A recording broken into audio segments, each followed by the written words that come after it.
Iya, jadi Gargor ini dua kali ya masuk rutan. Ya, Masuk rutan. Masuk rutan mana Gargor? hutan Bengkayang. Dua-duanya di rutan Bengkayang. Ya. Wah, yang pertama itu kasus apa?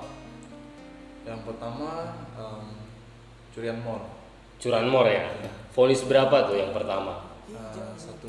16 ya, 16. Oke. Terus yang kedua kasus apa? Sama, curanmor juga atau apa? Kasus yang kedua bobol rumah orang. Iya. Bobol rumah orang ya. Oke, itu vonis berapa lama? Ya, sama. 1 tahun 6 bulan juga. Oh, 1 tahun 6 bulan ya. Wah, jadi curi motor, curi rumah ya. Ya, 2 kali masuk penjara. Kapok nggak, Gargor? Ya, kapok. Oh, oke ya. Nah, sekarang kan Gargor ini baru pulang dari sekolah Alkitab ya, Gargor ya. Iya. Ya, berapa lama pendidikannya Gargor? Menempuh pendidikan kemarin setahun. Setahun ya, setahun ya. Lalu ini pulang dulu ya, mau ngurus KTP dan KK, betul ya? Ya. Oke ya, jadi banyak cerita nih pasti ya. Kenapa Gargor yang pernah 2 kali masuk penjara, lalu sekolah Alkitab mau jadi hamba Tuhan, betul ya Gargor ya?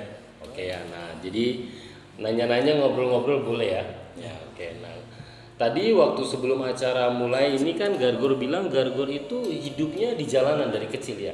Ya. Ya, itu sejak umur berapa Gargor? Itu semenjak umur saya 7 tahun. Ya. 7 tahun ya? Iya. Dan di situ dimana saya terlantar, ya. Saya hidup di jalanan, makan saya juga minta di orang makan. Minta-minta sama orang ya? Terkadang biasa saya 2 hari, 1 hari itu biasa nggak makan. Berapa lama Gargor hidup di jalan tuh?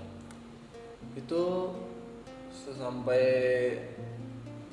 itu umur saya sudah sekitar seberapa itulah, belasan itu. Belasan tahun baru Gargor merantau ya? Ya. Merantau. Kata pergi kemana pertama merantaunya? Pertama di Intikong. Ke Entikong, 2 tahun ya?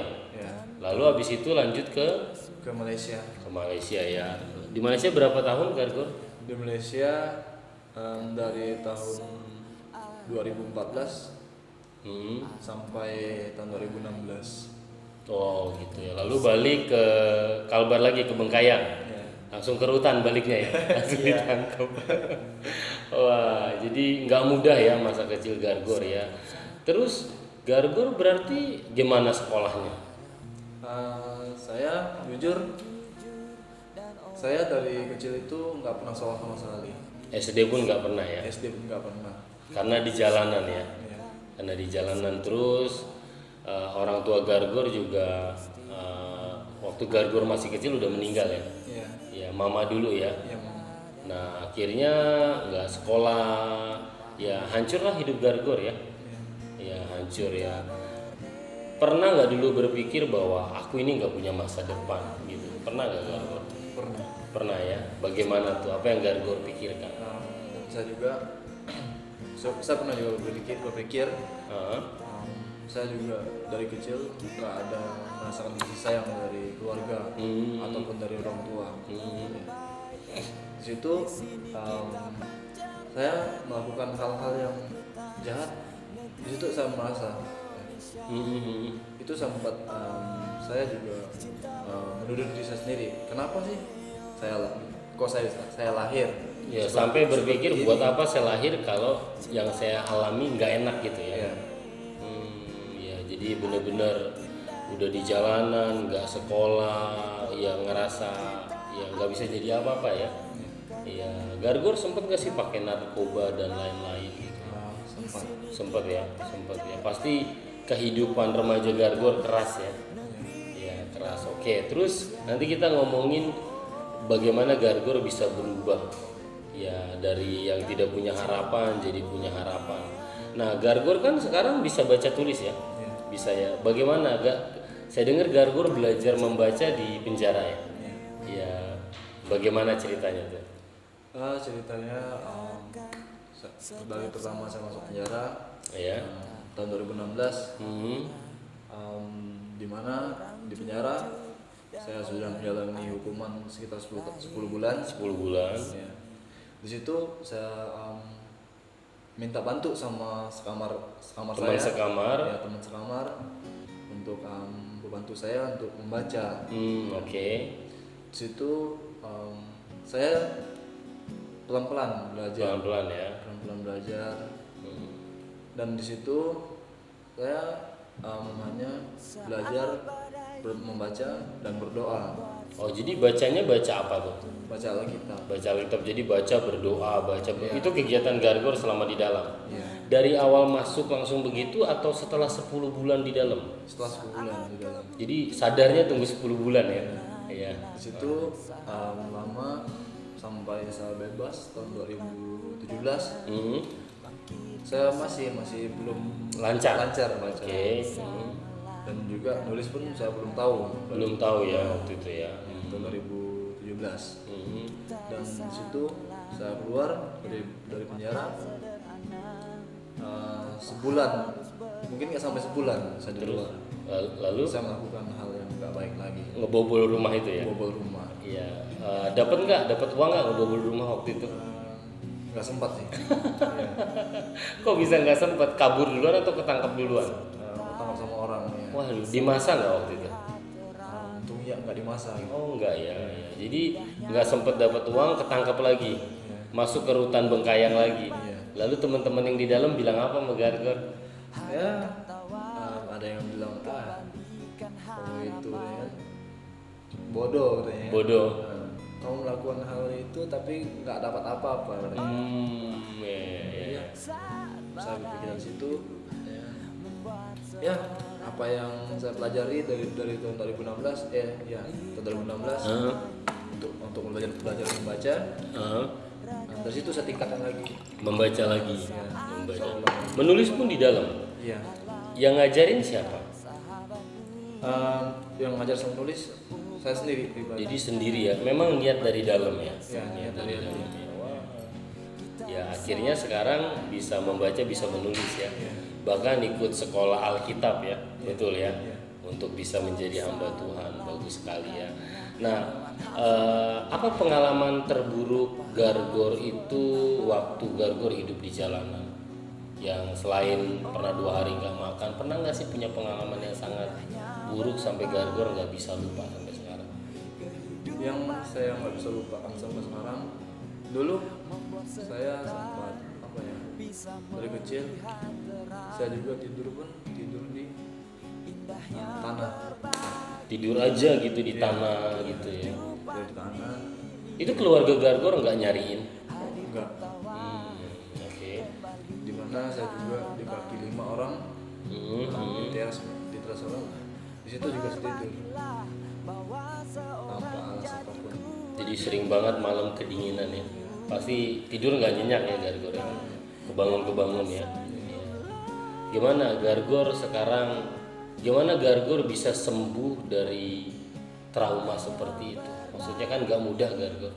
Apa yang membuat Gargor bisa bangkit sih setelah melewati itu? Karena di dalam Tuhan saya yakin percaya bahwa masa depan itu ada dalam tangan Tuhan. Jadi walaupun dulu buruk itu nggak ada hubungannya sama masa depan. Ya. Bagus ya Gargor ya. Ya berharap ada teman-teman ex napi atau bahkan teman-teman yang masih di dalam ya itu bisa dengar sharing Gargor sih bahwa yang harusnya tidak jadi apa-apapun sekarang berjuang. Ya waktu Gargor telepon, Gargor bilang sekolah Alkitab, saya sempat kaget. Wah ini kok bisa gitu kan ya. Tapi ya saya melihat Gargor berjuang ya berusaha gitu ya. Nah terus selama di penjara apa pengalaman yang paling gak enak yang Gargor alami? Banyak gak sih? Atau nggak terlalu? Ya dibilang banyak, enggak juga. Tapi ada ya? Tapi ada. Apa tuh Gargor? Yang enggak enaknya selama masalah kelahi. Sering berkelahi nggak? Ya sering. Sering ya? Gargor sering berkelahi ya? Iya dalam penjara. Itu udah main pukul-pukulan nggak berkelahi? Iya. Oh gitu ya? Pernah parah nggak berkelahinya? Nggak sampai sih. nggak sampai ya. Kalau berkelahi kan akhirnya diisolasi. Pernah diisolasi Gargor? Ya. Pernah ya. Selama saya 2 kali masuk penjara, 2 kali kena isolasi. Ya, masuk F. Masuk blok F ya, blok F ya. Berapa lama paling lama diisolasi? Yang pertama itu 3 minggu. 3 minggu ya. Lama tuh ya. Enggak keluar sama sekali ya 3 minggu ya. Ya. Oke ya, jadi sering berantem gitu ya. Terus di bagian mana akhirnya Gargor waktu di dalam penjara itu memutuskan berubah dan mengikut Tuhan? Ya, di mana saya masuk penjara yang 2 kalinya. Di situ saya juga pernah membuat salah gitu ya. Membuat salah. Saya menyambung kabel dari lampu di sel ya, sampai ke drone tanah ya. Itu untuk ngecas ya, ngecas handphone. Bisa ya? Bisa Itu kan kalau kesetrum mati Gargor. mati. Ya. Iya. Jadi begitu ya, sampai begitu ya. Itu emang cara ngecas di dalam ya. Ya. Itu Gargor belajar dari mana? Dari mereka yang Senior. lama ya. Dan senior Itu sering begitu. sering. Dan akhirnya ketahuan. Akhirnya ketahuan ya, mau tahu ya harus ngaku. Harus ngaku ya. Terus apa yang terjadi?